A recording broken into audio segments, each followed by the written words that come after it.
Working on the Stihl Bravo Golf 86 leaf blower. Needs a new carb bowl,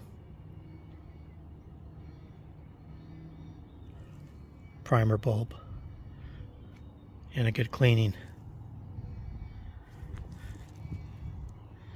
I've had this for a long time. See what we can do.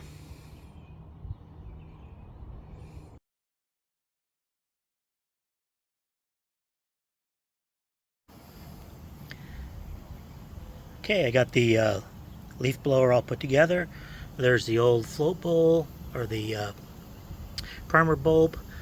New one's in there. I cleaned everything. Got it all back together. Let's see if it starts. Let's try that again. Let's see if it starts.